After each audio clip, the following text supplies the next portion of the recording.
Os meus para a glória do Deus, Pai Todo-Poderoso, Criador dos céus, da terra, do mar, Criador nosso, Deus e Pai do nosso Senhor e Salvador Jesus Cristo. Nós vamos abrir a primeira carta do apóstolo Paulo aos Coríntios. Nós resolvemos fazer a exposição desta carta.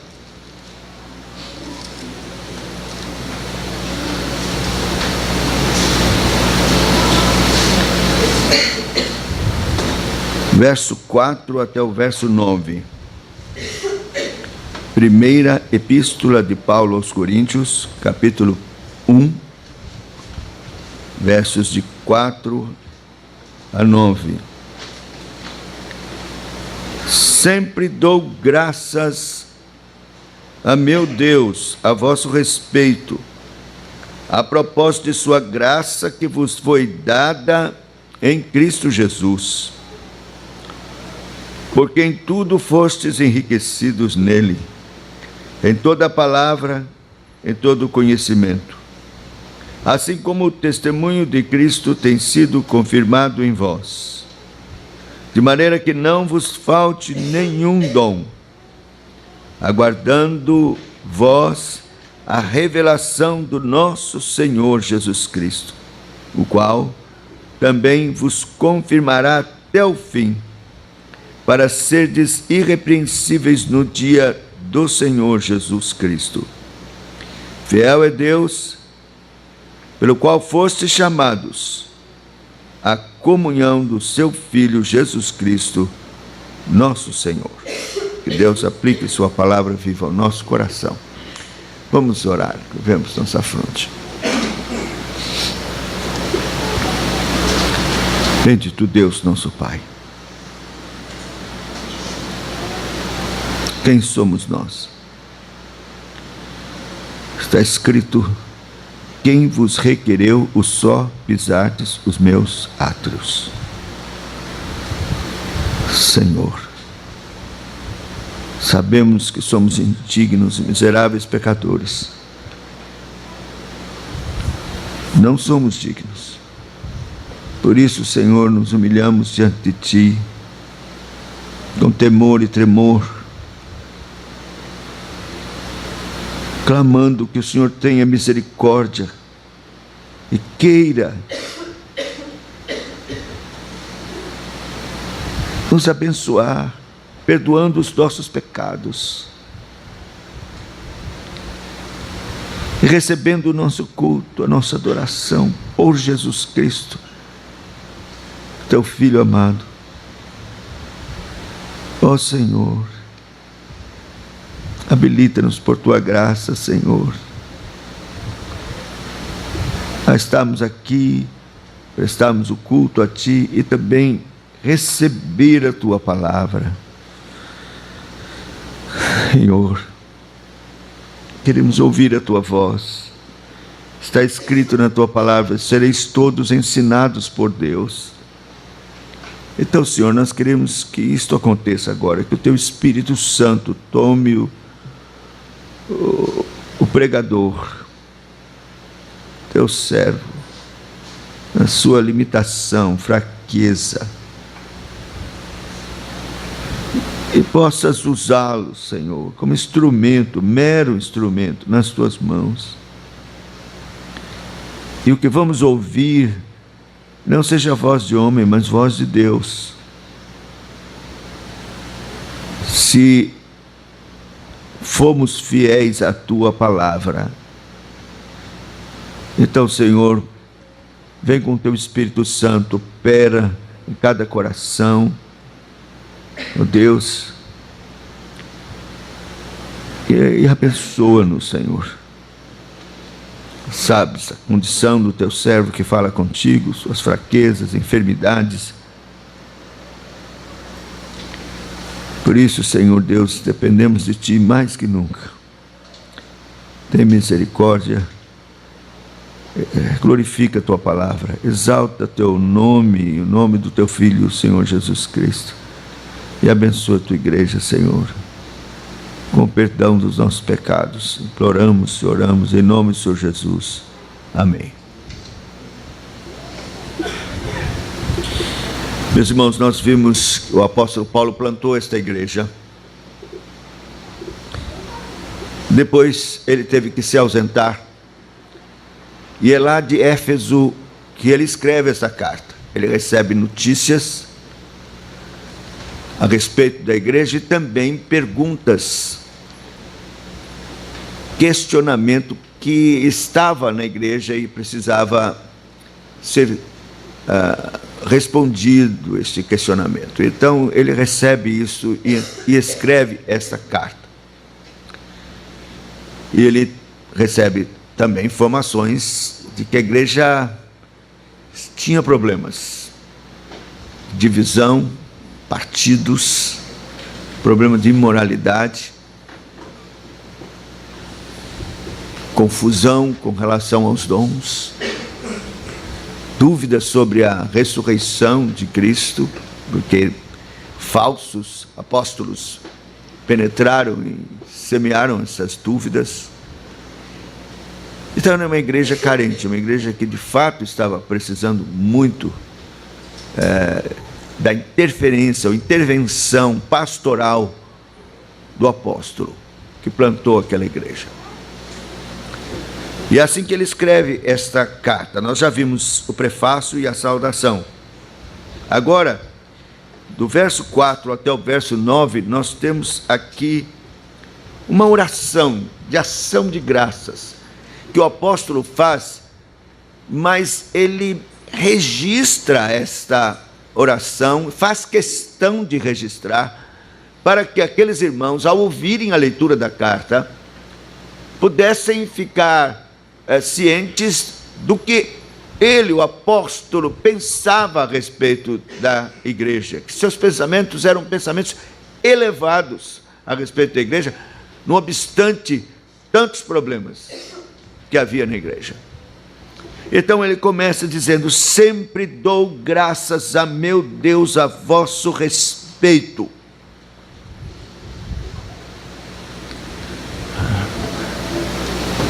Não seria por causa de problemas que o apóstolo ia rejeitar e dizer: não vou mais orar para aquela igreja, não, a bagunça está muito grande, não, aquilo lá nem está sendo mais igreja de Cristo, que nada. Não, nós sabemos que não é assim. Ele escreve aqui logo no prefácio, dizendo que ele considerava a igreja de Deus. Olha o verso 2, Paulo, apóstolo pela vontade de Deus, para ser apóstolo de Jesus Cristo, e o irmão Sóstenes, a igreja de Deus que está em Corinto. Então, apesar de todos os problemas, era a igreja de Deus. Com isso nós aprendemos que nós não podemos nos desanimar da igreja por causa de problemas.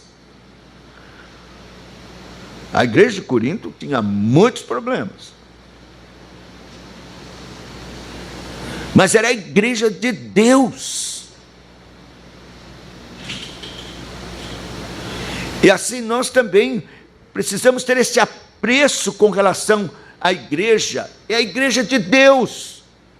Os problemas existem por causa dos nossos pecados, das nossas fraquezas, negligências, omissões.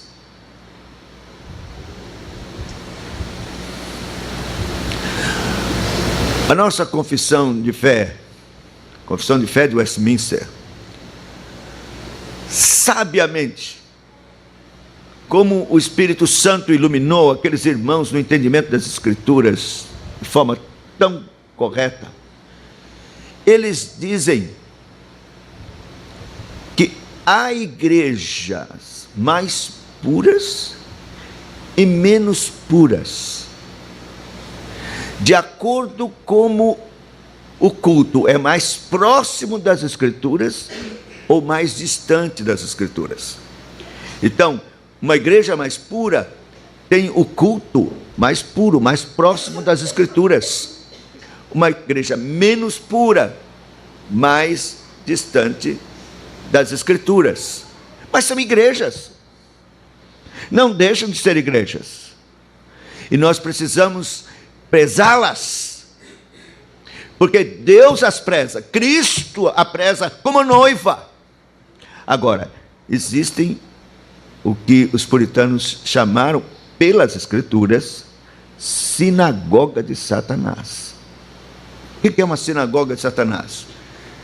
É aquela que apostatou da fé e que não tem mais nenhum compromisso com a verdade de Deus. O culto é idólatra, centrado no homem, não em Deus, supersticioso e, portanto, é sinagoga de Satanás. E é bom lembrar, porque as pessoas pensam como é que os puritanos, ao escreverem a confissão de fé, fizeram esta assertiva. Fizeram firmado nas Escrituras. Eles não inventaram, não. No livro de Apocalipse, nós temos as cartas que foram escritas.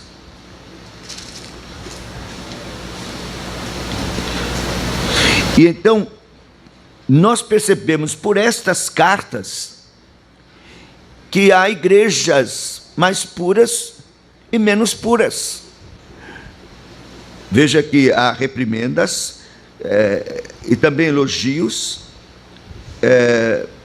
da parte do Senhor, mas o que fica evidente nesta descrição das cartas aqui é exatamente isto: igrejas mais puras e igrejas menos puras. Veja aqui a carta à igreja em Esmirna. Ao anjo da igreja em Esmirna escreve: estas coisas diz o primeiro e o último, que esteve morto e tornou a viver. Conheço a tua tribulação, a tua pobreza, mas tu és rico. E a blasfêmia dos que a si mesmos se declaram judeus e não são, sendo antes sinagoga de Satanás. Quer dizer, aqueles judaizantes supersticiosos, incrédulos, não são considerados igreja, suas sinagogas, mas sinagogas de Satanás. Então, os puritanos, ao escreverem a confissão de fé e fazendo esta análise, esta avaliação das diferentes igrejas, puras, menos puras, sinagoga de Satanás, são bíblicos. Eles estão dentro da palavra de Deus ao fazerem esta avaliação. Então, cada igreja precisa se autoavaliar. Somos mais pura ou menos pura? Ou sinagoga de Satanás? Até que ponto chegou o culto tão distante das Escrituras e heresias de tradição de homens e não da palavra de Deus praticadas no culto, a ser chamado sinagoga de Satanás? Mas se não é assim, são igrejas, mesmo que menos puras, com problemas sérios. Igreja, Jesus as considera sua noiva. Você fica pensando, mas Jesus considera sua noiva uma igreja com tantos problemas, tanta desobediência, tanta coisa que não é de acordo com o que ele quis, requereu, ordenou. Você veja o amor e a paciência do Senhor Jesus Cristo. É por isso que ele diz lá em carta aos Efésios, no capítulo de número 5, na exortação que faz aos maridos, no verso 25, ele diz assim, o apóstolo Paulo: maridos, amai vossa mulher como Cristo amou a igreja e a si mesmo se entregou por ela, para que a santificasse, tendo-a purificado por meio da lavagem da água pela palavra, para apresentar a si mesmo igreja gloriosa, sem mácula, nem ruga, nem coisa semelhante, porém santa e sem defeito. Então, o Senhor Jesus Cristo, o noivo amado, o marido por excelência, que ama a sua amada, a sua noiva, mesmo ela tendo problemas, não tem a santificação aperfeiçoada, tem máculas, rugas. Ele trabalha, Cristo trabalha pela igreja, ele usa a água, que é a sua palavra, para purificar sua igreja, para tirar as rugas, as manchas, para apresentá-la gloriosa, sem mancha, sem defeito diante dele. Então, se Cristo faz assim, com todo amor e paciência, com a sua igreja cheia de defeitos, então, meus irmãos, nós devemos também compreender dessa forma e ter também o mesmo parâmetro. Como serão as igrejas, honrá-las e orar por elas. Eu digo isso porque nós estamos nessa luta pela reforma, buscando fazer um culto que agrade a Deus, que seja conforme a sua palavra. Tiramos muitas coisas que não são ordenadas nas Escrituras. Resolvemos não fazer comemorações de festas que não estão ordenadas nas Escrituras, buscando uma reforma genuína, verdadeira. Estamos a caminho, há muita coisa ainda a fazer, mas conseguimos já alguma coisa nesse sentido. Mas a gente vê ao nosso redor igrejas que estão aquém, ainda lutando, muito como éramos antes. O que é que devemos fazer? Julgá-las? Dizer, não, aquilo não é igreja? Não. Nós devemos olhar com misericórdia, porque Jesus olha com misericórdia. Ele ama a sua igreja e ele está trabalhando. Então, nós temos que ter o mesmo sentimento que também há em Cristo com relação à igreja. Ter paciência, amor, orar, não criticar, nem acusar, mas orar, tratar com amor, porque o Senhor Jesus Cristo vela pela sua igreja. Dou graças ao meu Deus a vosso respeito. Mas vejam, a gratidão do apóstolo é uma gratidão e reconhecimento da soberania de Deus na salvação daqueles irmãos. Ele diz, a propósito da sua graça, que vos foi dada em Cristo Jesus. Então veja, meus irmãos, Paulo reconhece que a graça de Deus foi dada àqueles irmãos cheios de problemas, alguns chamados carnais. Certamente ainda não haviam nascido de novo, mas faziam parte da igreja.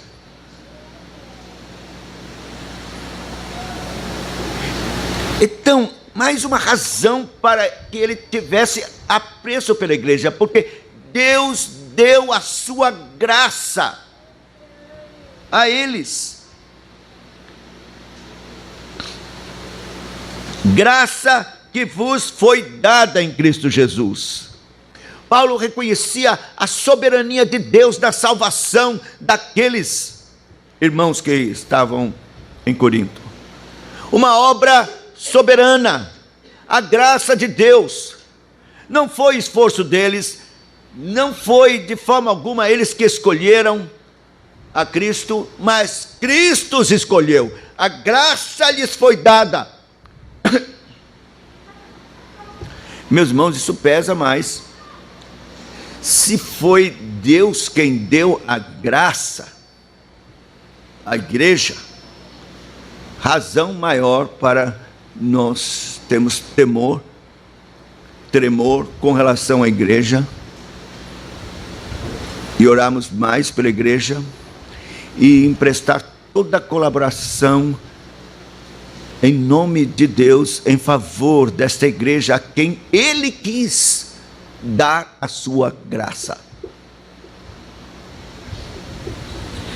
Então nós vemos claramente aqui o calvinismo que nós esboçamos, e não temos vergonha alguma de dizer que é assim que cremos.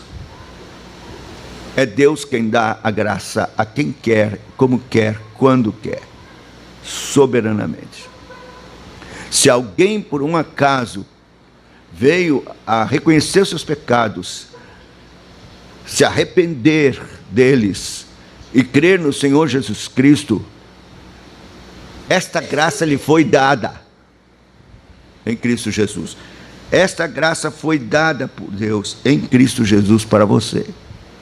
Não há do que você se gloriar.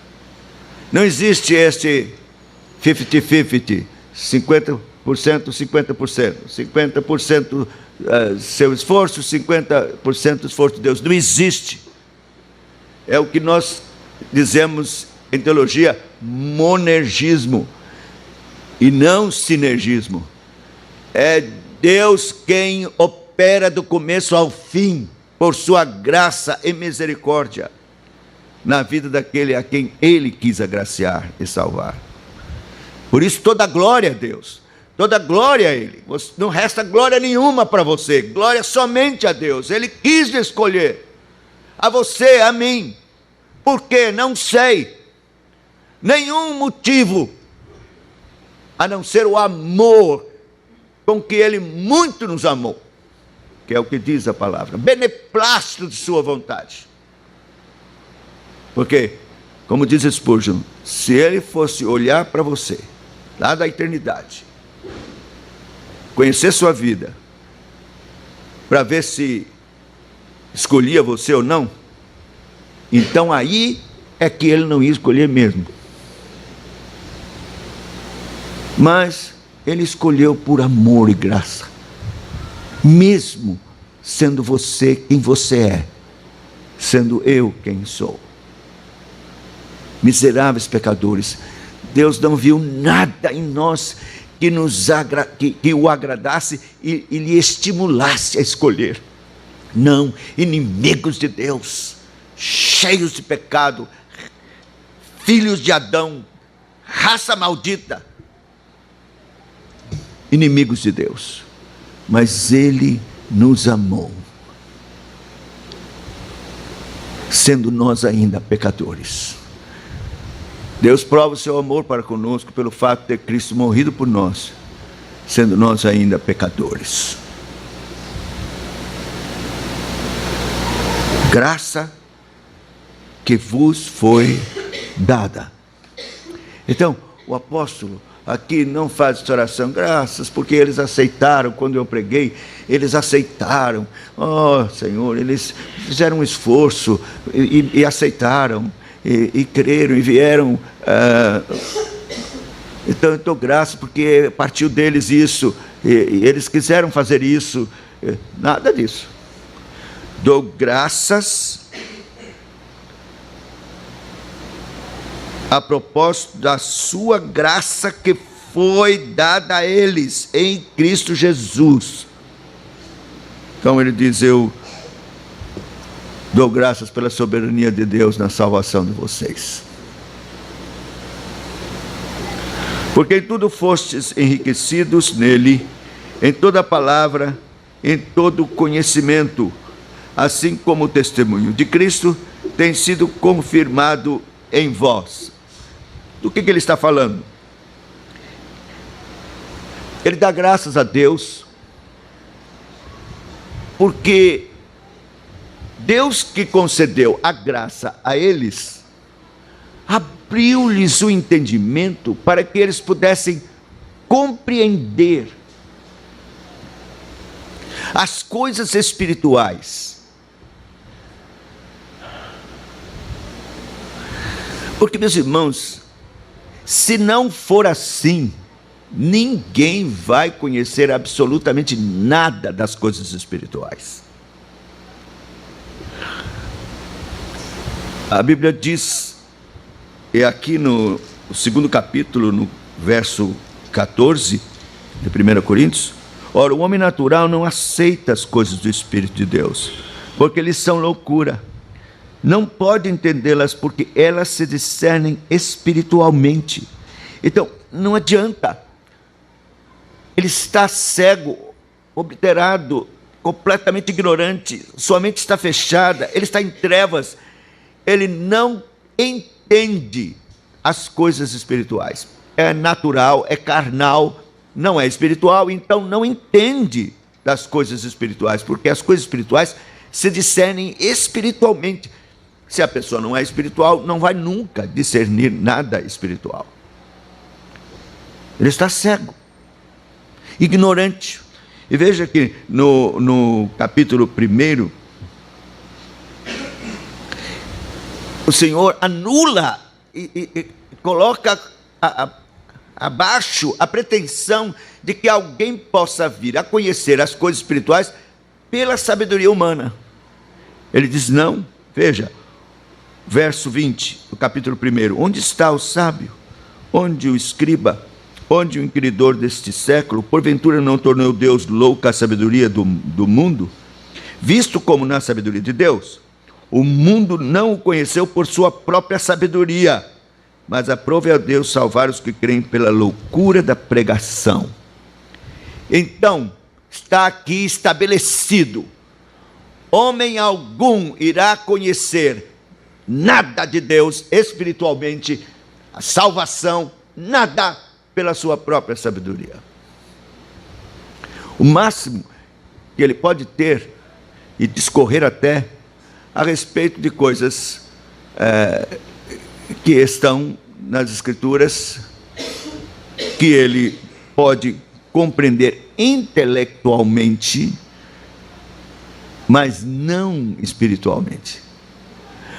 Então você pode ler, por exemplo, tratados de teologia, livros e mais livros de pessoas intelectuais que se arvoram a falar a respeito das coisas de Deus e que se dizem religiosos.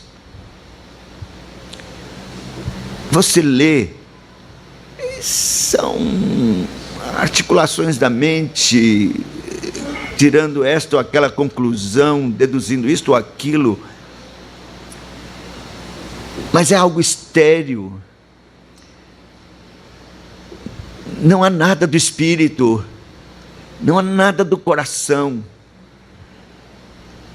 São devoções meramente emocionais, supérfluas, superstições, mas o âmago, aquele discernimento espiritual de Cristo, de Deus, da salvação, não existe. Por isso, o apóstolo dá graças, porque fostes enriquecidos em toda a palavra e em todo conhecimento. Isto é graça. Quando Deus abre a mente e faz a pessoa compreender. Não se trata de guardar informações bíblicas ou da história bíblica, ou mesmo a respeito de Cristo, do que Ele fez na mente. É preciso uma obra sobrenatural do Espírito Santo abrindo os olhos, abrindo o entendimento, revelando Cristo. Por isso é um perigo. Nós temos na igreja muita gente que tem uma compreensão a respeito do Evangelho, mas falta-lhes uma operação poderosa da graça,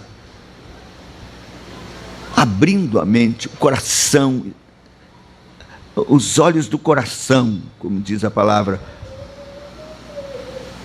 revelando lá dentro Cristo, de forma sobrenatural e poderosa. Você talvez pergunte como é que a gente vai saber isso, como é que eu sei se eu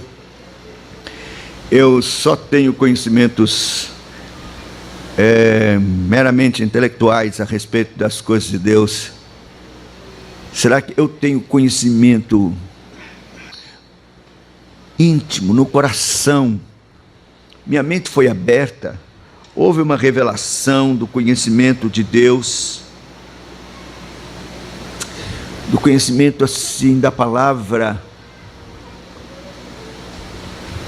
De forma profundamente espiritual? O testemunho do Senhor Jesus Cristo tem sido confirmado em mim? Como é que o testemunho do Senhor Jesus Cristo é confirmado em nós? Meus irmãos, só existe uma forma, que aliás foi estabelecida pelo próprio Senhor Jesus: pelos frutos os conhecereis.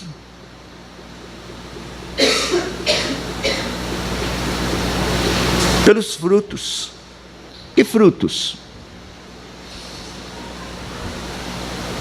Muita gente pensa que é o envolvimento na igreja, é o ativismo, corre para cá, corre para lá, para fazer isso, fazer aquilo, ganhar almas. Mas certamente é fruto do testemunho de Jesus Cristo em mim, de que de fato o Senhor me revelou esse conhecimento santo.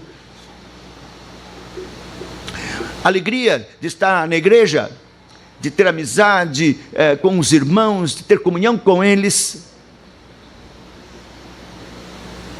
Meus irmãos, todas essas coisas nós podemos ter emocionalmente.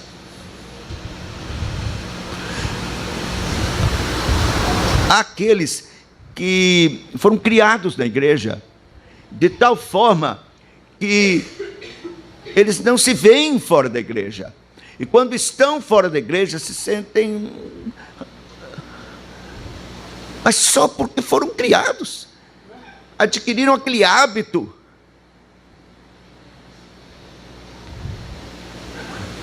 Cuidado.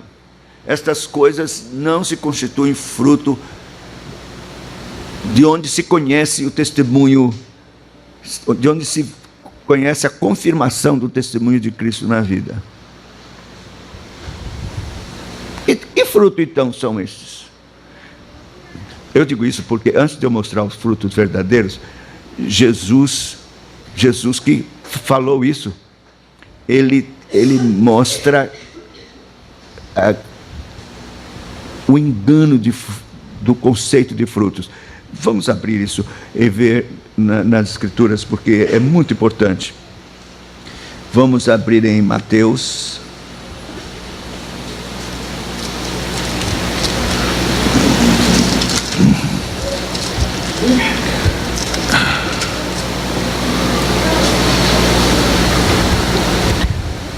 No capítulo 7 de Mateus, ele começa no verso 15 a falar de falsos profetas. Eles são mentirosos, eles se apresentam disfarçados em ovelhas. Aí ele diz no verso 16: pelos seus frutos os conhecereis. Colhe-se porventura uvas de espinheiros, figos de abrolhos? Assim toda árvore boa produz bons frutos, toda árvore má produz frutos maus. Não pode a árvore boa produzir frutos maus, nem a árvore má produzir frutos bons. Toda árvore que não produz bom fruto é cortada, lançada ao fogo. Assim, pelos seus frutos os conhecereis. Daqui para frente ele vai dizer o que não é fruto. De jeito nenhum. Presta atenção. Nem todo que me diz Senhor, Senhor entrará no reino dos céus. Pronto. Não é fruto. Você não deve ficar satisfeito crendo que está confirmado o testemunho de Jesus em você, porque você diz Senhor, Senhor, aleluia, amém, glória. Não. Não. Nem todo que diz Senhor, Senhor entrará no reino dos céus, mas aquele que faz a vontade de meu Pai que está nos céus. Então, fruto verdadeiro, obediência. Muitos naquele dia hão de dizer-me: Senhor, Senhor, porventura não temos nós profetizado em teu nome?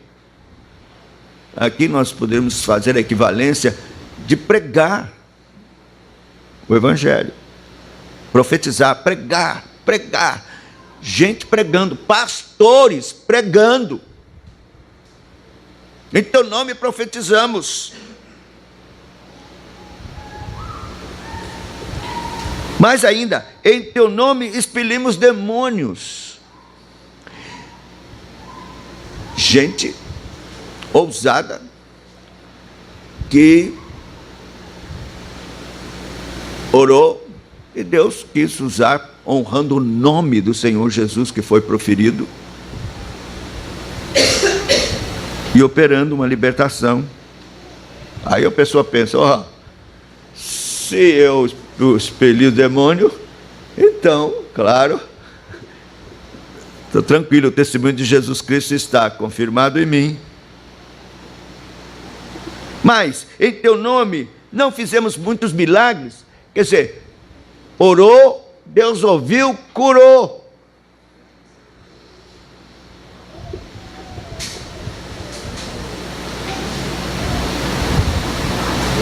Mas veja o que ele diz no verso 23.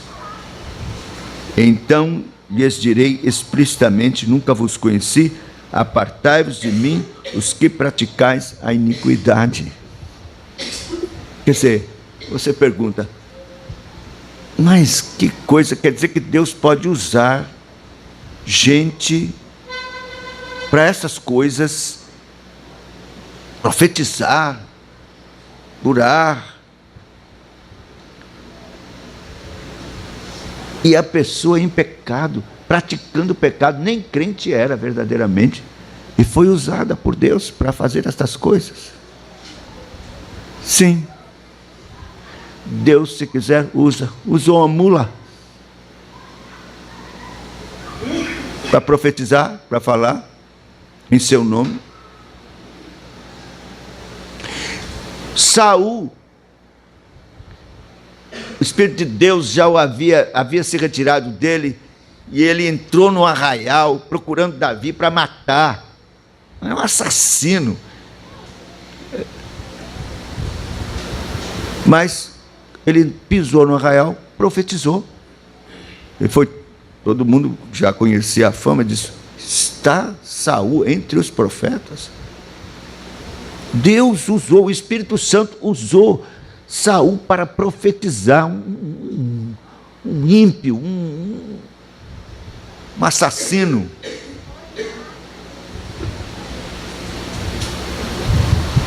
Então, meus irmãos, não faça a sua conclusão a respeito da confirmação de Jesus Cristo na sua vida, da revelação, do conhecimento, da palavra de Deus em você, no íntimo, no seu coração, apressadamente, por coisas que você faz ou que você sente.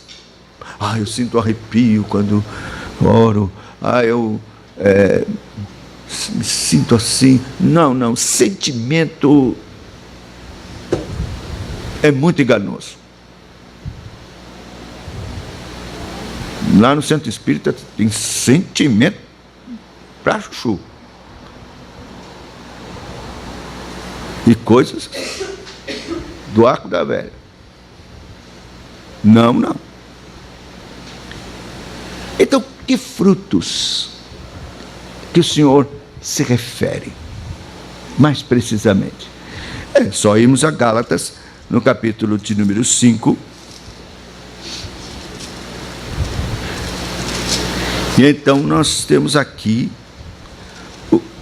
para ninguém ter dúvida, qual é o fruto que Deus quer. Gálatas capítulo 5, verso 16 em diante. Digo, porém, andai no Espírito e jamais satisfareis a concupiscência da carne. Porque a carne milita contra o Espírito e o Espírito contra a carne. Porque são opostos entre si, para que não façais o que porventura seja do vosso querer. Mas se sois guiados pelo Espírito, não estáis sob a lei. As obras da carne são conhecidas: prostituição, impureza, lascívia, idolatria, feitiçarias, inimizades, porfias, ciúmes, iras, discórdias, dissensões, facções, invejas, bebedices, glutonarias, coisas semelhantes a estas, a respeito das quais eu vos declaro, como já outrora vos preveni, que não herdarão o reino de Deus os que tais coisas praticam. Deixa eu só botar um ponto aqui que eu vou continuar. Espera aí. Tem uma linha doutrinária fundamentalista que ensina que crentes carnais que um dia aceitaram a Jesus, mesmo que sejam carnais, serão salvos. É a doutrina do crente carnal salvo. Bom, eles aceitaram Jesus, então eles pertencem à classe de crentes carnais. Nós temos classe de crentes carnais, classe de crentes espirituais. Você não é da classe espiritual, mas é da classe carnal, mas creu em Cristo, tudo bem, você vai ser salvo. Meus queridos, isso não existe na Bíblia, de jeito nenhum. Quando o apóstolo Paulo chama alguns dos coríntios de carnais, é porque não eram salvos, é porque tinham que nascer de novo ainda. E ele está fazendo esta denúncia para que eles, ao receberem a palavra de Deus, caiam em si e busquem a salvação, porque ele diz, eu já disse, ele está falando das obras da carne, dos carnais, eu disse, já vos preveni, não herdarão o reino de Deus os que tais coisas praticam.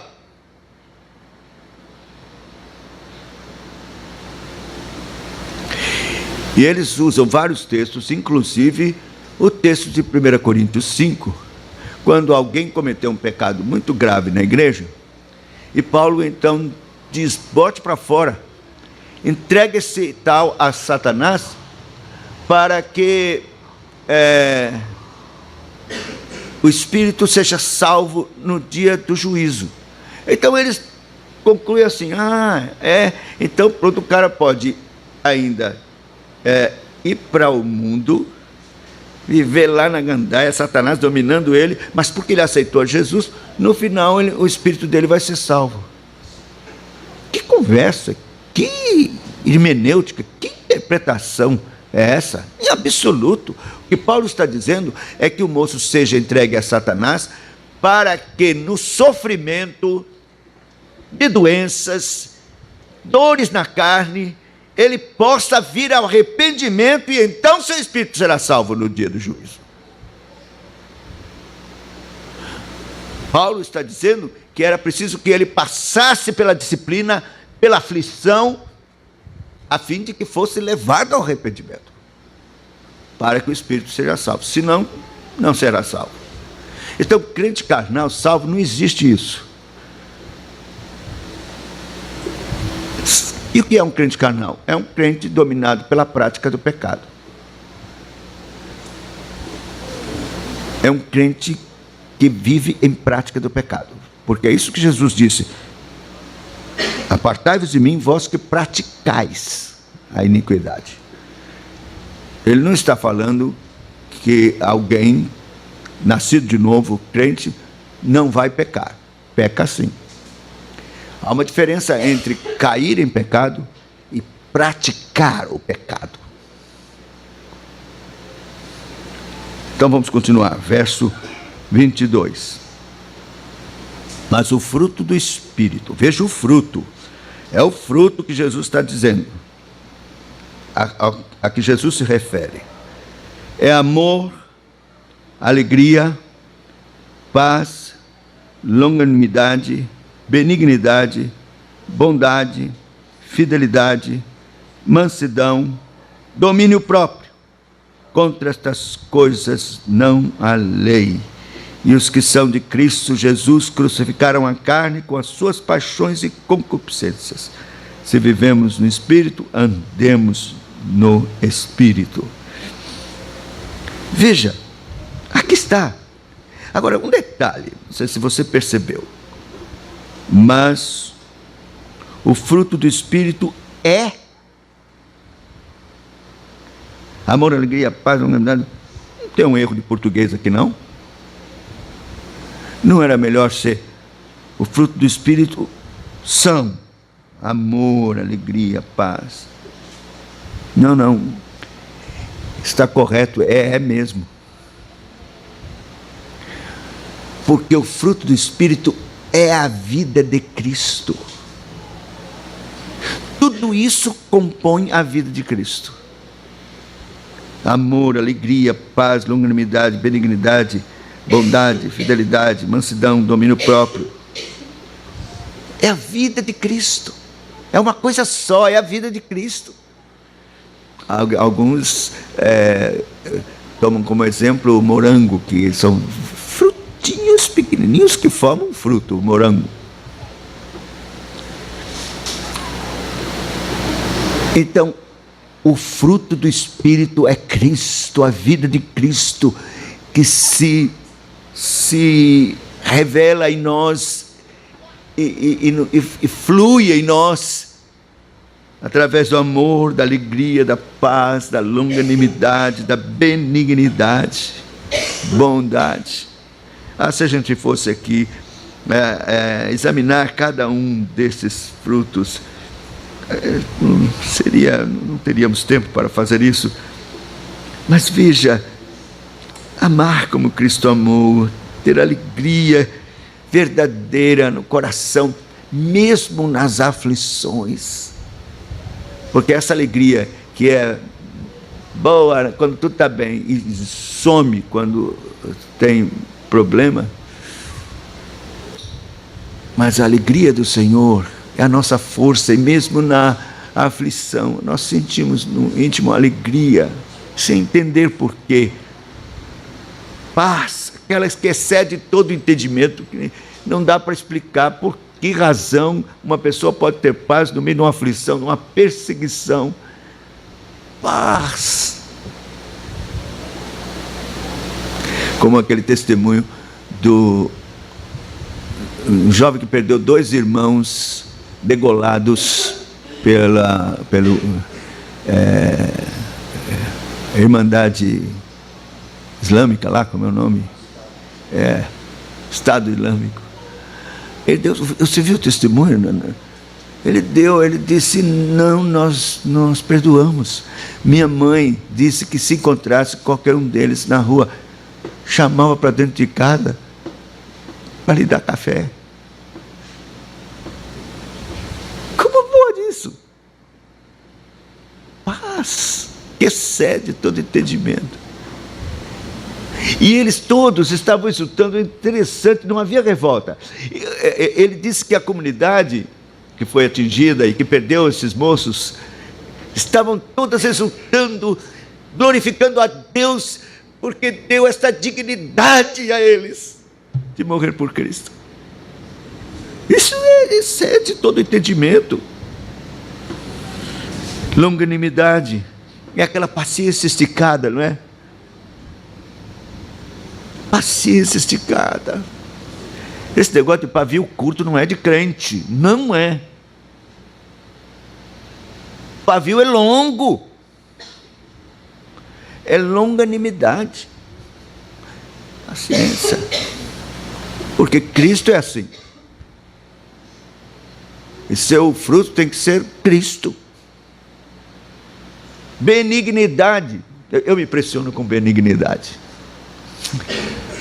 Sabe, é uma coisa tão difícil. Benignidade é assim, a pessoa faz mal para você, você recebe a notícia, ele falou isso, e você diz, não, ele não estava de verdade pensando assim, ele não é assim tão ruim, não. Deve ter sido um momento ruim naquela hora que ele teve.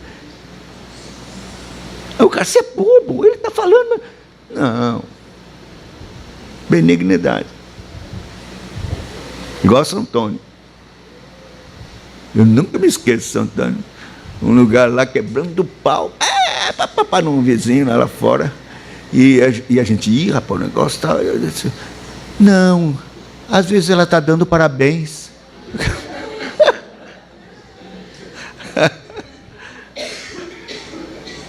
Benignidade, sempre pensando bem, nunca o mal, nunca. Prefere sofrer, não importa, mas pensando bem, benignidade. Desconfiado, não, falou mesmo, falou isso. E quando você ouvir, seja benigno. Não.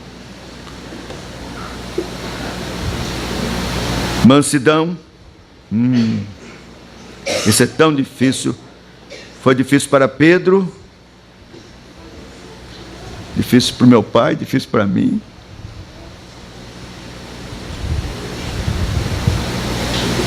Meu Deus, domínio próprio. Contra essas coisas não há lei, e os são de Cristo crucificaram a carne. É o testemunho de Jesus Cristo. Ele dá graças. O apóstolo dá graças porque Deus concedeu entendimento a eles a respeito das coisas espirituais, sabedoria. É maravilhoso quando Deus faz isso.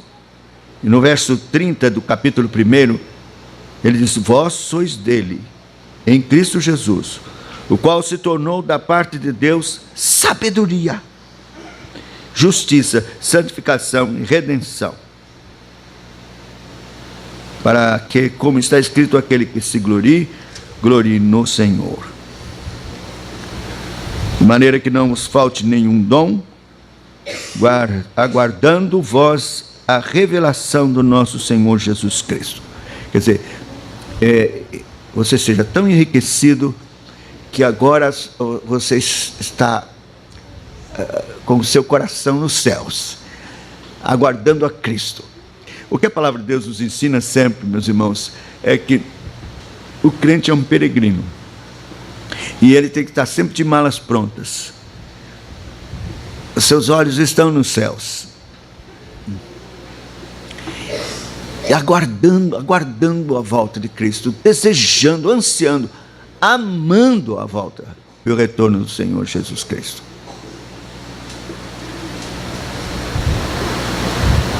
É uma pena que nós estamos vivendo um momento em que pouco se fala da volta de Cristo.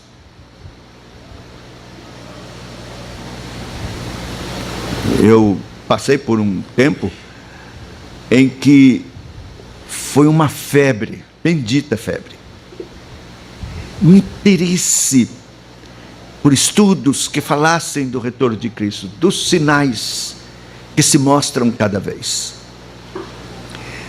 É como se a gente sentisse a flor da pele. Esse era o assunto do momento. Alinhamento dos planetas, não sei o quê. Se lembra? E as pessoas faziam estudos e falavam a respeito do retorno de Cristo.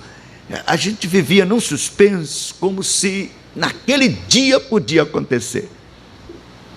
Isso foi bom, apesar dos erros doutrinários, do dispensacionalismo e de um bocado de coisa errada.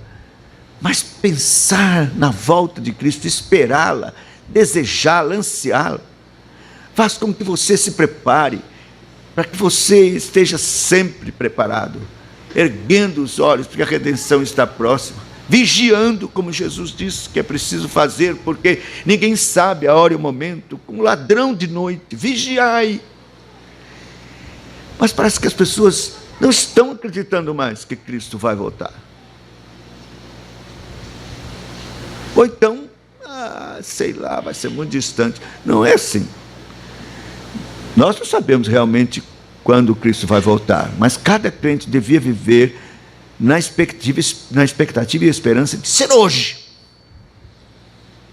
De nos despedirmos aqui sem saber ao certo se quarta-feira estaremos de novo aqui ou nos céus, reunidos com Cristo. E nos alentar com esta esperança, sentir gozo no nosso coração por essa esperança, satisfação de pensar vai ser infinitamente melhor. Nós estamos estudando isso quarta-feira, tratando da herança dos santos. Estamos expondo Efésios. E temos falado a respeito desse tesouro, dessa herança gloriosa, que nós não fazemos ideia do que, quanto, como será. Mas é grandiosa. O apóstolo Paulo esteve lá, viu coisas que não é lícito contar ao mortal. Isso quer dizer, não adianta eu tentar, porque não haverá nenhuma palavra capaz de fato, traduzir, explicar, mostrar, revelar o que é. Então não me foi permitido, porque qualquer coisa que eu tentar falar aqui vai diminuir muito. Mas em outra parte ele diz: nem olhos viram, nem ouvidos ouviram, nem passou pela mente humana o que Deus tem preparado para aqueles que o amam. Então é grandioso. É a herança de Cristo, que também é nossa herança. Então esta esperança em Cristo é maravilhosa. E Paulo dá graças por eles pensarem assim. O qual também vos confirmará até o fim, para serdes irrepreensíveis no dia do Senhor Jesus Cristo. Fiel é Deus, pelo qual fostes chamados à comunhão do seu Filho Jesus Cristo, nosso Senhor. Ele termina com a doutrina da perseverança dos santos. Veja, nós já falamos aqui a respeito da eleição, né? Que ele começa dizendo desta graça que foi dada. E agora ele termina com a perseverança dos santos. Isso é encorajador para qualquer pastor. Certamente o foi para Paulo, porque numa luta danada, ele passou lá um tempo, gastou suas energias pregando, falando de casa em casa com os irmãos, deixa a igreja bem. Daqui a pouco ele se ausenta, entra falsos profetas, começa a haver briga, dissensão, problema. Há momentos em que ele está assim, em suspenso com relação: será que a obra que fizemos foi em vão? Mas a doutrina da perseverança dos santos é animadora, consoladora para qualquer obreiro, ministro, pregador da palavra.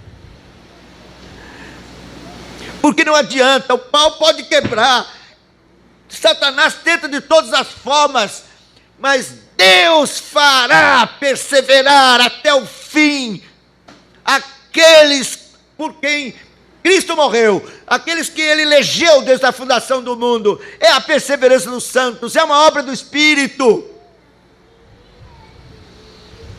Veja que coisa linda, Ele dá graças a respeito desta obra do Espírito Santo no coração dos crentes, confirmando o testemunho de Jesus, o qual também vos confirmará até o fim,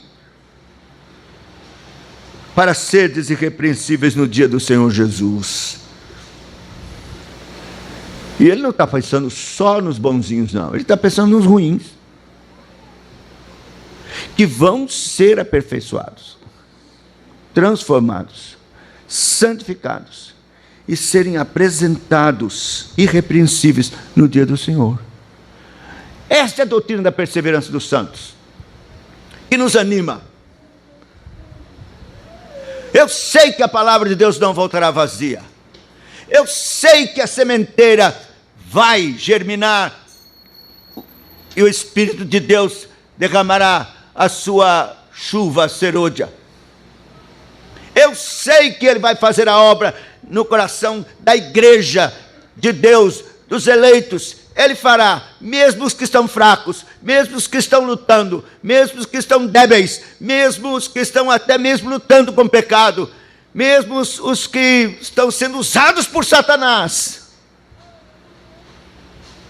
Mas se são de Deus, o Espírito Santo vai fazer a obra neles, e assim serão guardados pelo Espírito de Deus e transformados para serem apresentados irrepreensíveis no dia do Senhor Jesus Cristo. Fiel é Deus, pelo qual fostes chamados à comunhão.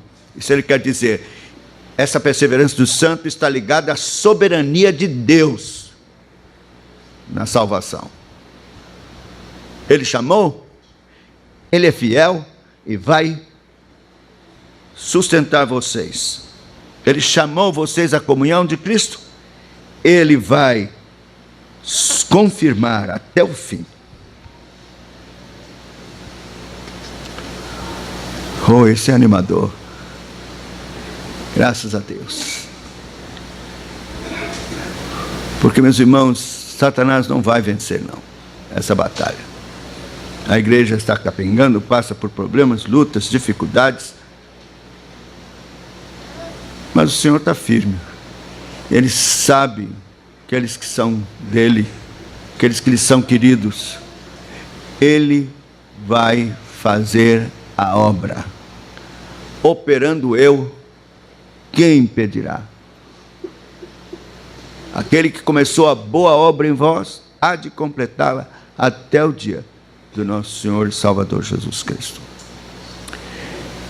Então, meus irmãos, esta visão do apóstolo Paulo da igreja deve ser a nossa visão. Não desanime por você ver confusões, problemas, divisões, facções, gente agindo de forma pecaminosa. Não fique desanimado. Às vezes é obra de Deus exatamente isso. Por exemplo, igrejas que resolveram implantar a reforma, e aí começa a sair um bocado de gente, porque não gosta de cantar os salmos, porque não gosta disso, não gosta daquilo. Aí a impressão que ele tem é dizer, pronto, a igreja vai acabar. Vai se acabar. Não fica ninguém, está todo mundo saindo.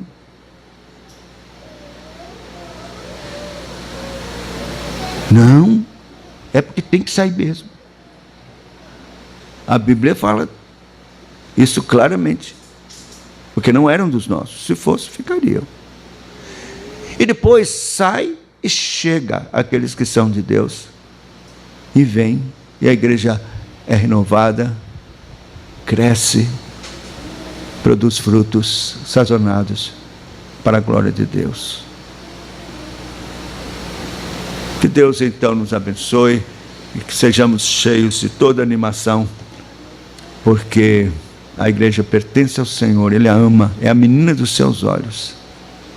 O mundo inteiro, nem todo o poder do inferno pode mudar isso. Salvação pertence ao Senhor. Que Deus nos abençoe.